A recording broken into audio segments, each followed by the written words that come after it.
In my experience, 95% of photographers are making at least one of these 7 mistakes, even if they aren't aware of it.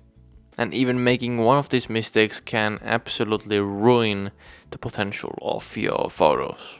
Look, years ago, I used to be just like you, trying to figure out photography on my own, and my progress was so slow.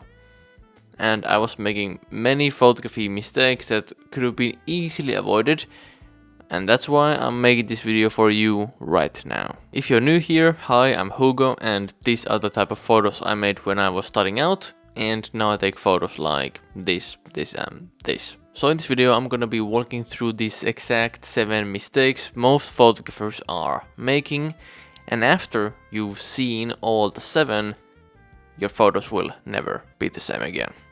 If you're someone who wants to avoid even more than these 7 mistakes, just hit the link down below and join the waitlist for Storylines, my private photography mentorship. Here's what I didn't understand in the beginning. Photography isn't about technical stuff, it's about visual storytelling mastery. And that's why most of these 7 things aren't gonna be about settings. The way I teach photography is storytelling based, not settings based, like how most photography teachers out there teach. If you're anything like me, you don't want to be a scientist or an engineer and focus on the technical stuff of photography. I just want to make the photos the easiest way and the best way, most effective way, and then just enjoy the moment happening in front of me. And look, I get it, after this video you might very well see a whole lot of mistakes you've done, and you are finding yourself wishing you knew this earlier so you didn't miss the photo opportunities on your adventures and waste money on them and so on. I know that feeling. I've made so many mistakes on my photography trips around the world, only to realize later that I could have done some things better, and that always sucks. It does, but when we make mistakes we have opportunity to grow. Alright, so let me break down all the 7 mistakes most photographers are making, and make sure to really go through all the 7, because if you don't, then there might be one of these secretly ruining your photos, and you probably don't want that. Alright, so mistake number 1 is having the horizon and subject in the middle without thinking about it too much. Look, there are times when that does work and that's the best choice to go for, but most often it's not really. And this is what I learned from Steven Spielberg, the famous movie director you might have heard of perhaps. He made this movie called The Fabelmans, maybe a few years ago. And no massive spoilers, this isn't important for the movie, but at the end of the movie he's given advice on framing from a famous movie director. And there he's taught that anything that is in the middle, I mean if the horizon is in the middle of the frame, it just is boring. He was told like never have the horizon in the middle, always have it like up or down the frame. And let me show you how this actually affects the photograph and how I use it in my photography. Let's take this photo from Lofoten that I made in 2018 as an example. So here the horizon is pretty much in the middle. I didn't think too much of it. It is just a view, and yeah, the view is very nice, but the photo I think is somewhat boring, or it could be much more interesting had I actually tilted the camera more. If the horizon wouldn't be in the middle, would the mountain be closer to the edge of the photograph at the top? And here is another example where the horizon is quite close to the middle. And yeah, this is also a photo I made in 2018. By no means, again, is it good for many reasons, but when we look at the horizon line, it's kind of in the middle, and the main subject, which I don't know, can even even really see, but there's a tower in the horizon, And yeah, the photo just isn't very interesting, and it would be much more interesting had I just tilted the camera. Like imagine if I tilted the camera more like upwards, then the focus would be on the, like much more on the beautiful sky instead of, well, also the lake really, and the lake is very boring here, in my opinion. Now let me show how I used this after I learned this thing, and I learned to avoid this mistake. This boat photo is a photo I did when I was working with Sony on one thing, and see how the horizon is really up in the frame. Really up in the frame. I'm really embracing that everything is kind of, leading up the foreground. Most of the photo is kind of like unsharp, because I want the focus to go to the boat. And yeah, I find that this is so much more interesting when the horizon is up and not in the middle. If this was just in the middle and the boat would be in the middle, I think the photo would be so much more boring. Then let's take this photo from Bali, and it's not my favorite photo, but it does give us the idea. See again where the horizon is going. It's on like the third line. So I made that sure that even though the ocean isn't looking the most interesting, it's still much more interesting photograph when the horizon isn't in the middle. And lastly, let's take this northern light photograph where I've tilted the camera upwards and the horizon is at the bottom, and this photo is much more interesting because of that as well.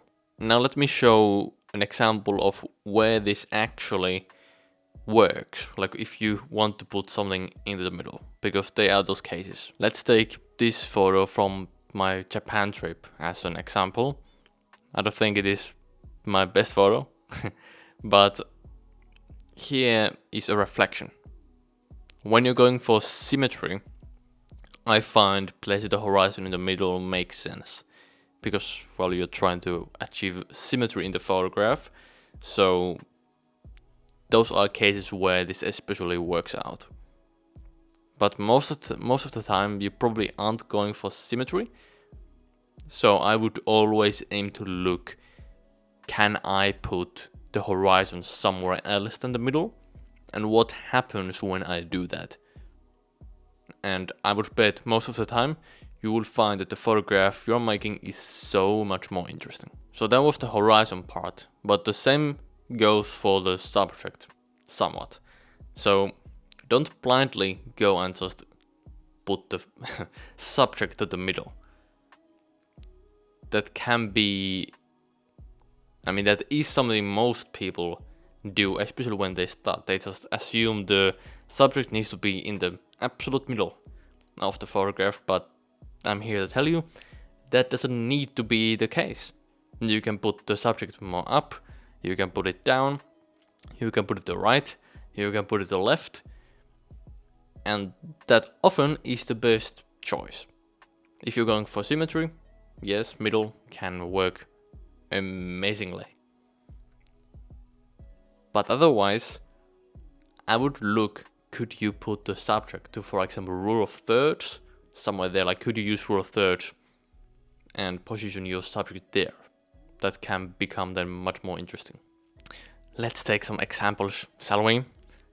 If we take a wildlife example now, for example, this monkey photo made in Japan, the monkey is close to the middle, but I still made sure it is not completely in the middle.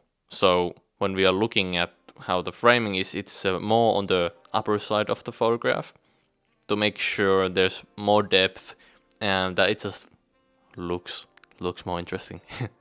Then let's take this photo from Bali. Here the horizon is in the middle, but I felt here it was the best choice. The subject is what's not in the middle, and I feel that makes this photo work.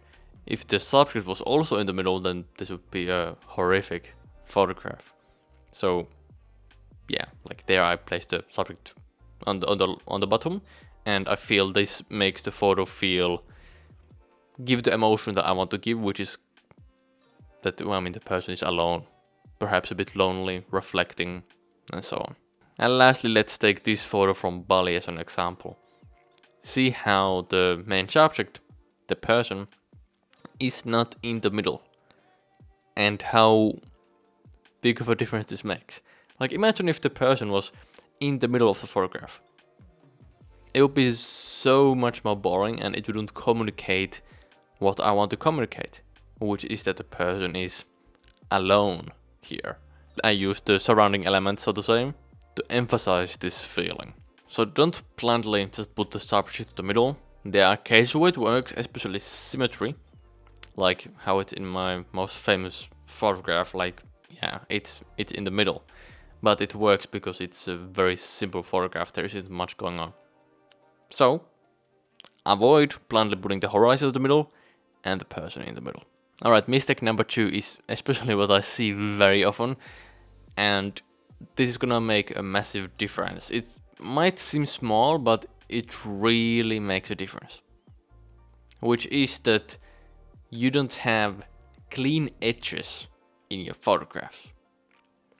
Understand, anything that is on the edge or close to the edge of the photograph draws a lot of attention. A lot of attention. So what you need to do is, when you take a photo, you need to analyze what is on the edge.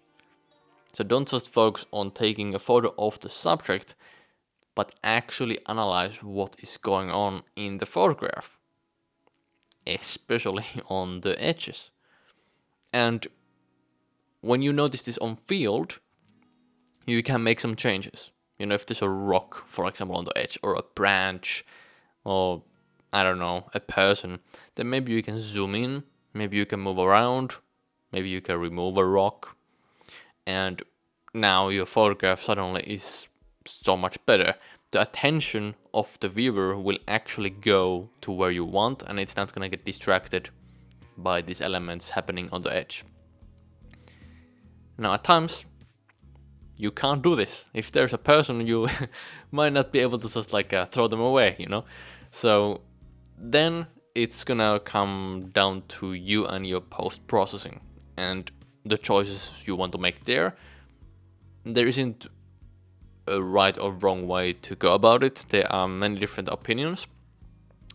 How I approach it in my photographs is that if there is something in the middle, on the edge, I tend to think to remove it. Depends on how it is.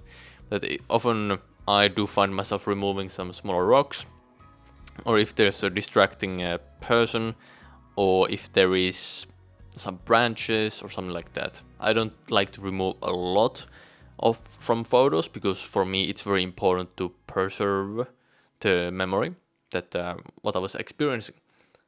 But sometimes there are these distracting elements, and then I get rid of them because I could have not perhaps avoided them at the location.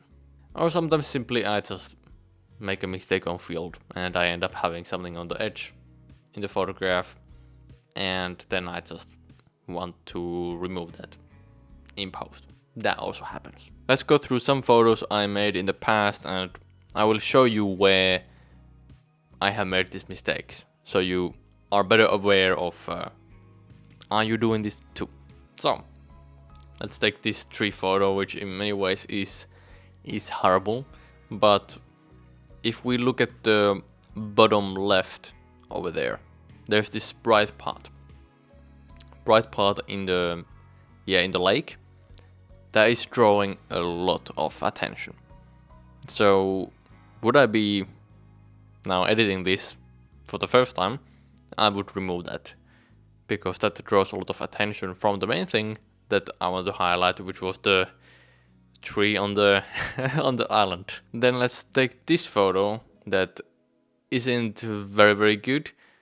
Here do you see at the bottom the snow that is a bit more brighter? I would get rid of that, because that draws also the attention.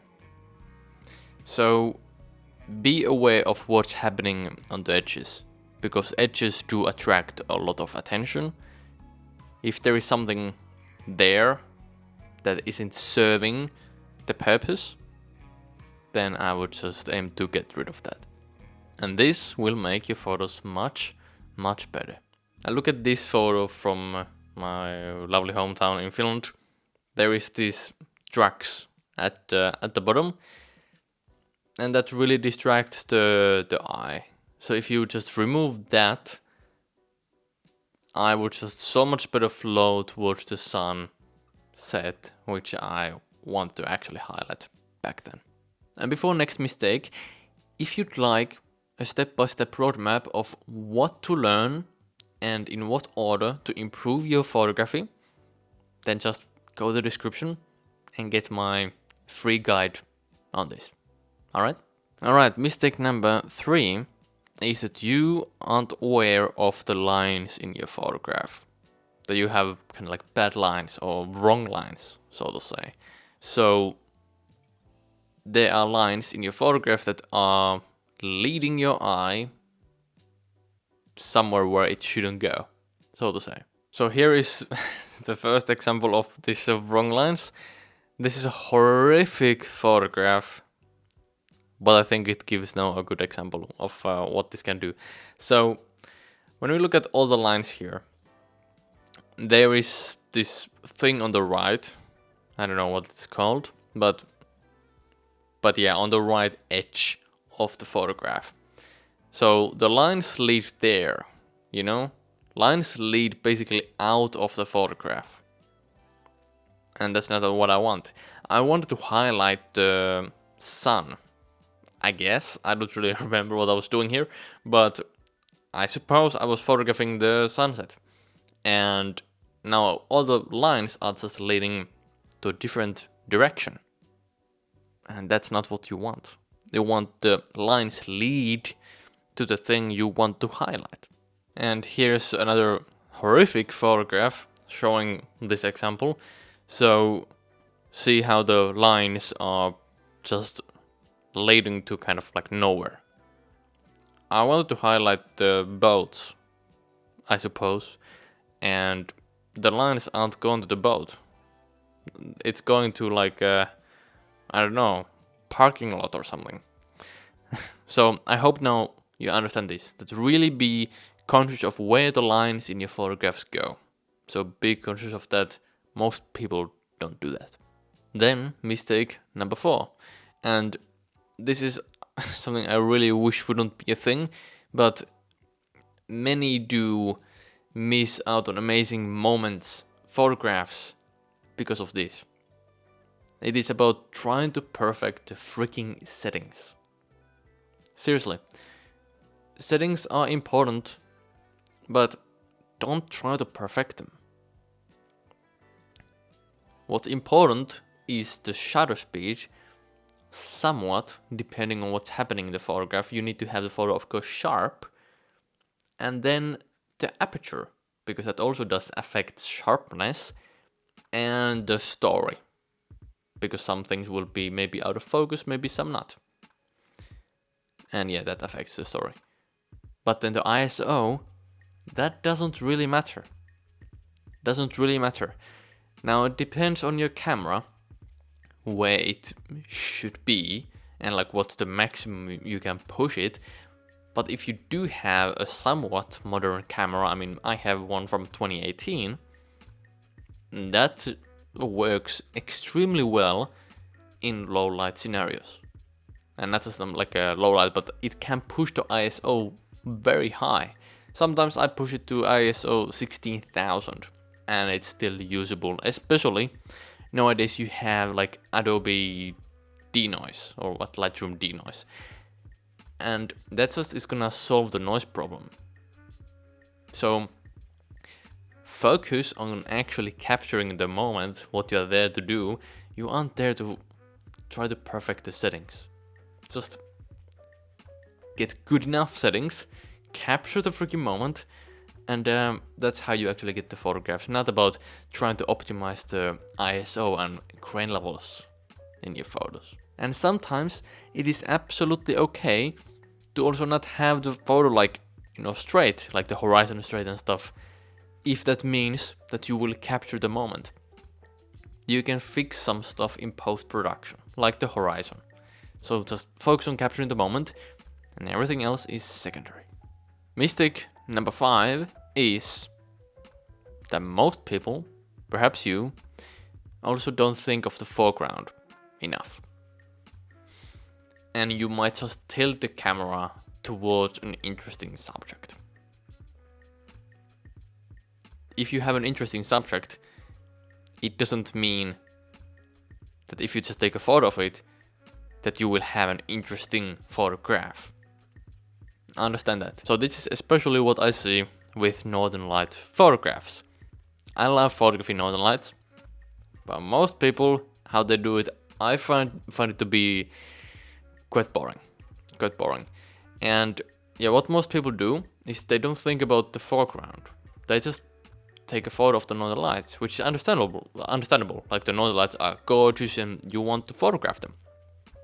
But when you just point your camera to the sky and you take a photo of the Northern Lights, it's gonna look like most Northern Light photographs out there. It's not gonna stand out.